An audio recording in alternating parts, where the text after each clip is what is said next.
Welcome to another Rise video where you get to see stroke survivors pushing their own limits and breaking boundaries. Now today's video is day 2, session 4 of Serena's bootcamp. And I figured what I would do is spend some time commenting over the video to show you guys really what was going through my mind as we went through this session. Now I have to say this is a session that I was so excited about. I had been actually imagining this session for a couple weeks, and there's a lot of different things at play here. So one of the things I want you to notice is that we actually are going from more firm ground to all of a sudden it starts to move. See how her left foot starts to slide? She makes that little trip, and watch what happens with her left ankle. All of a sudden we start to see that inversion.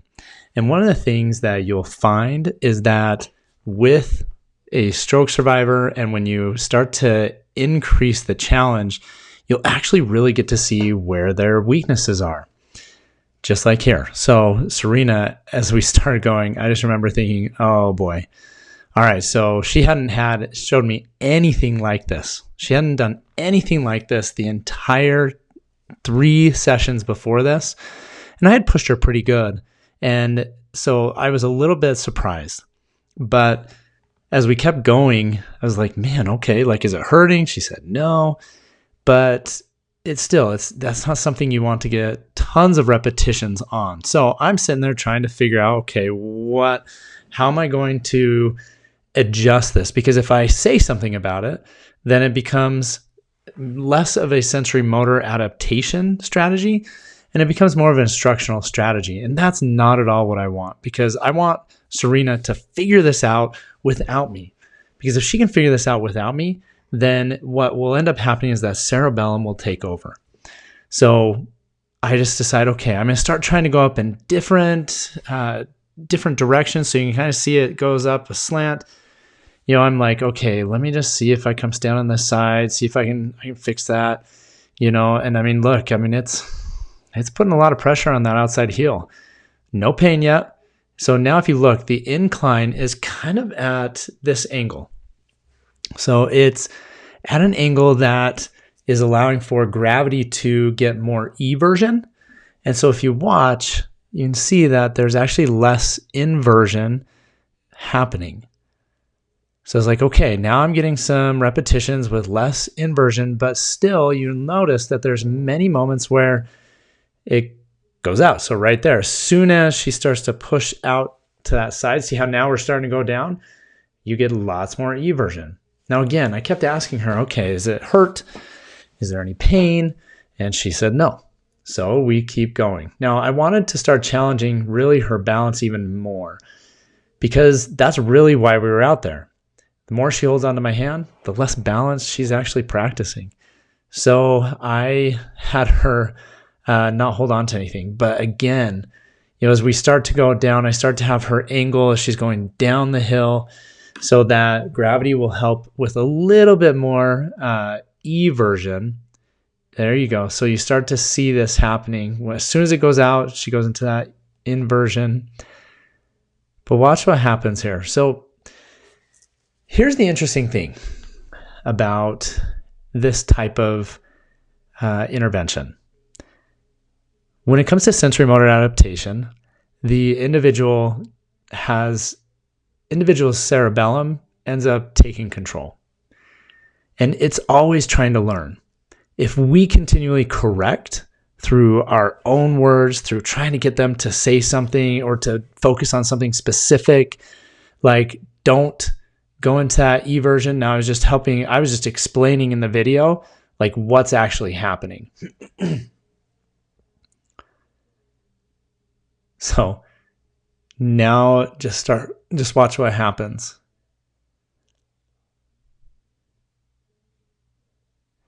And the other thing I want you to notice, this is something that's cool that as I'm rewatching this. This is the first time I've rewatched it. That left leg, watch how many times it doesn't go into hyperextension. Now it does. There's moments where it does. Now I have a knee brace on there that's preventing it from going into true hyperextension, because I want to always protect the joints. Every single time I do any sort of higher intensity higher complexity walking and movement. So then I do love like a good amount of like turning. So if you notice, I'm going around a 360.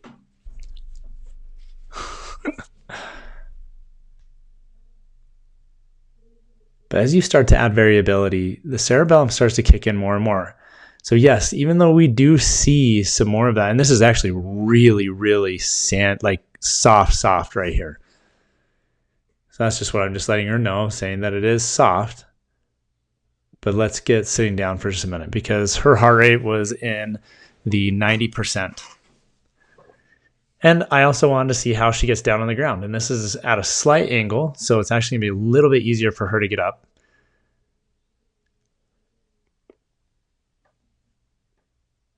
So watch. So at this point, she brings her hemiparetic leg up first and then pushes up through. And I didn't have to help at all really with that, just making sure she didn't fall forward on her face. But I really didn't do much there. So she has this capacity or ability to get up, especially within the context of a slant. Now, I wanted to try going backwards because I wanted to see what that would do on the inversion, because sometimes when you start bringing in a different direction, you'll actually see things start to change. It's kind of like the cerebellum goes, oh, okay, yeah, I can look at it from this way, from this direction. It's a little weird, but I can do that. And as it does that, I mean, look how much less inversion there is. And then here's an interesting thing. As we get going and we start to go uphill again, but we're going forward up the hill, I want you to pay attention to what's happening there. And the other part too, like, you know, the thing is we go, okay, how many repetitions need to happen in order to get actual change?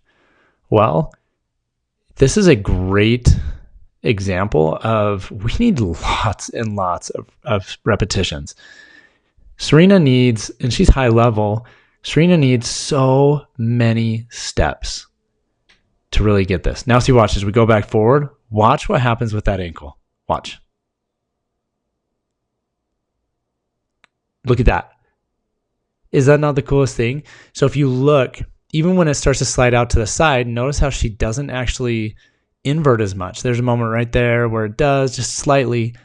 She's a little bit, but she's actually starting to adjust that more. And that's what we call sensory motor adaptation happening in real time. So if you wanted to see what sensory motor adaptation looked like, this is where it's starting to happen. Now I change, like there she goes. See, it goes out, but watch how much less. Still a little bit out on that side. There's an interesting thing that happens. So we change it just a little bit. Just keep watching. So we still have that.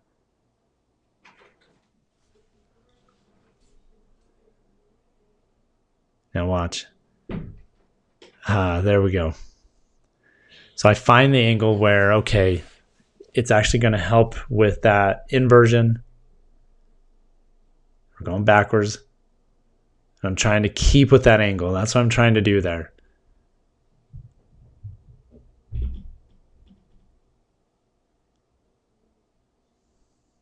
Yeah. There's a really cool thing that happens though. I want you guys to see this. And I know this is a long video, so thank you if you stayed on for this length.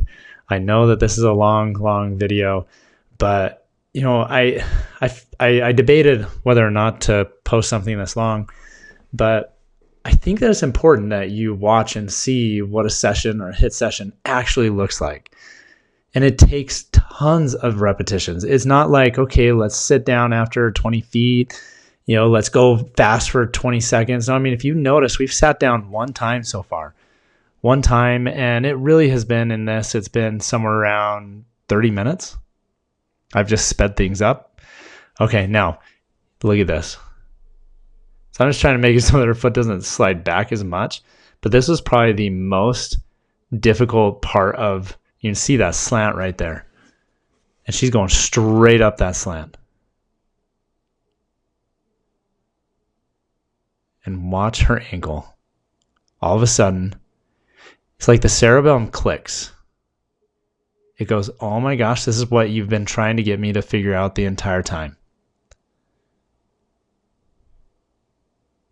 I mean, she's even slanted a little bit to that left, and look what happens with her ankle. I love this. This is what high intensity training is all about. When you find an impairment or deficit that's with their stability, with their limb swing, with their stance control, with their propulsion, then you focus on that in a very general sense, and that ends up making all the difference. Oh, I love it. And look at that view. Isn't that just amazing? All right, so she's now gotten down and back up. I believe twice is now her third time. And you can tell, I mean, look at this. She's having a harder time getting up. And Serena is a champ. Like, this woman is a fighter. Like a fighter. And she has so much strength. And so it's really one of these things that, like, when I start to see that happening, I go, okay, physically, that's where really I'm starting to see some issues. But look at that ankle. I just want you guys to notice. So you go through this. Just watch what starts to happen with her ankle. Like I told you, there's a moment where it just clicks. Now, I haven't been doing anything with her. Look at that. Even as it's going out, look at her adjust. That cerebellum adjust, because it's like, yeah, that's what I want. And I just wanted to get some action shots of the ankle so you guys could see what was actually happening. See how it, look at that. And we're going uphill still at this point. It's not like we're on flat ground. We're still going up. See, there you go. Now you can actually see the angle that we're going. See a little bit on that, but then look at the adjustment. Even then, like in that slide down, yeah, it goes to a little bit of that inversion, but not a ton. Nowhere near what it was doing earlier. It's just so cool. I love seeing this. I love watching the progression, and I love seeing the body do this. And then look at that view. Like when you get to the top of that, guys, Southern Utah, like that right there is Snow Canyon.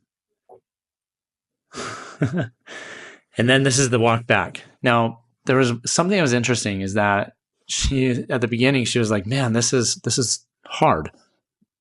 After we just spent, really probably about 70 minutes, 70, on the sand, then we get to this part where it's still a little bit, it's not super hard, still has some slipping, but watch what happens when she comes up to there's these little rocks that are embedded in the ground, and she doesn't even slow down, really. Let's see, watch this. You can't even tell where there's the rocks. I think we've actually already passed the rocks. Nope, right there. See how she just goes? Steps right on down, like without just stopping. Like, it's pretty impressive. Now, there's another video that I'm going to have that is of us walking up to a slot canyon. That one you're not going to want to miss, because that one gets a little precarious, but it's so cool to see the change that she's had and the challenge that she allowed herself to go through. And one thing, if you're wondering how somebody with a stroke can get into a car, here you go. I'll see you guys next time.